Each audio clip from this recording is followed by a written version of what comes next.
LWJ here, and well, I'm gonna give you guys a video game review. And like I said in the last video, this is gonna be a review. But before I get to it, I'm gonna tell you the reason why I, postponed this.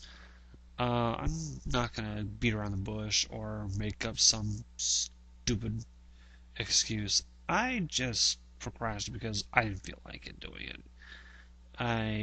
Just said I just was like, kind of feeling a little iffy about doing another video, so I thought, I'm just gonna take my time doing this. Alright, so without further ado, let's get into it. This is gonna be a review on Ease the Arc of Napishtm. And let me get the usual legal stuff out of the way. Ease is a video game series created by Falcom Entertainment and is distributed by Konami Computer Entertainment. Now, the Arc of Napishtm is the 6th game released in Japan. I believe it's like the 2nd or 3rd here in the United States. I didn't really pay attention to it, but it is the first of the games to explore the hack and slash type of idea, and it is a single hero action adventure RPG. What I mean by single hero, I mean there is one person that you play as throughout the entire game. You don't get other characters involved in it, and like Final Fantasy, but you also get, it's just one person. And the name of the main character is Adol Christian, or Adol the Red as they call him, because he's got red hair and all that.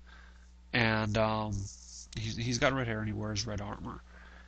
And now in this game, Adol is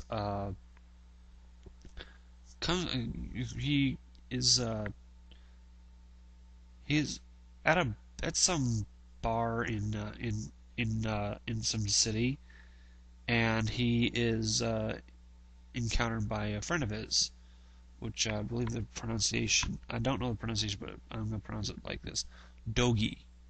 He is contacted by him, and who offers him, saying, hey, you know what, I got some friends who are going to sail to another location, such and such, blah, blah, blah, and all that, and you come with us.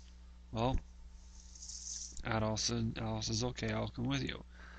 Through the voyage, the ship encounters a storm, which blows Adol off the ship. He awakens on the shores of a city, actually on the shores of an island, which he is found by one of the I guess you can call her a princess, one of the princesses of that island. She sees him. Sees in her mind what can happen with him, and runs off. Some other members of this princess's tribe come and pick him up and take him, and they heal. He gets healed. After he wakes up, he encounters the earlier princess' older sister, Olha, and she tells him about how her tribe, the Retta tribe, and how they've been there for years and all that. And while he goes around and explores the area, he comes across the younger sister, Isha, and she's actually attacked by a giant monster. He weakens the monster, thinking you defeat the monster, okay, and you think you can kill it, when in actuality it was just severely weakened. And Olha comes up with a bow and arrow, and the arrow is imbued with a thing an ore called MLS, and it shoots it and kills it.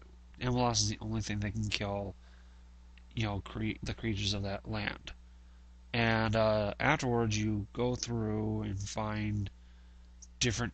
You go through the land, and you encounter various people, and you you then uh,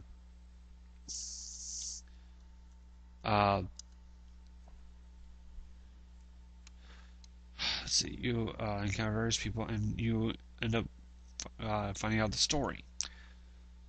Apparently, there's one major character. The major character is un, trying to unearth the Ark of Napishtm, which was this large beast, and it in doing so, he wants to wreak havoc on the land. In doing so, he also uses three um, elemental sprites or fairies or whatever they are, and eventually you do fight the actual Ark of Napishtm itself, and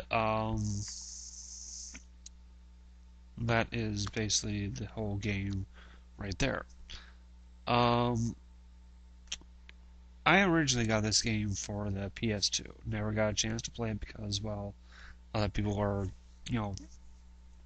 playing the other games on the PS2. So once I got a PSP, I saw it was on a PSP version, and so there was a version of it on PSP. And well, like I said, when I played it, I thought, hey, this is a good game. And first of all, you don't hear anything. You don't hear any voices being used because I guess for the PSP version they cut it out. But the PS2 version actually has voices and oh, sorry, excuse me. The voice work is actually done pretty well, and the gameplay is I actually prefer hack and slash type of adventures when it comes to this kind of thing. And let's see, it also has various other. Now the music is, in my opinion, I've listened to E's music ever since I started listening to anime music in general, and I thought that the music for this one was great. You can hear the one of the travel themes at the beginning and the main theme of the whole thing at the end. Um, now, as for as for as for the general story of the game, I thought it was an interesting story, and now, would I recommend it? I would recommend it if you are a fan of single hero RPGs like Legend of Zelda, um, God of War, games like that. If you're a fan of it, then I would recommend it. It is a good pickup and just a good little side story too. It's a good little side game in case you're kind of a little bit burned out on Zelda or God of War, which in my opinion I probably would highly doubt. But I'm just saying if you want to like a good side game, I would recommend this. So that is it for this review. I do happen to have a new idea for a new series. I will be making an announcement on that in my next video. Alright? Until then, this is Lone Wolf Jazz saying thank you for watching, and I will see you the next time. Take care of yourselves.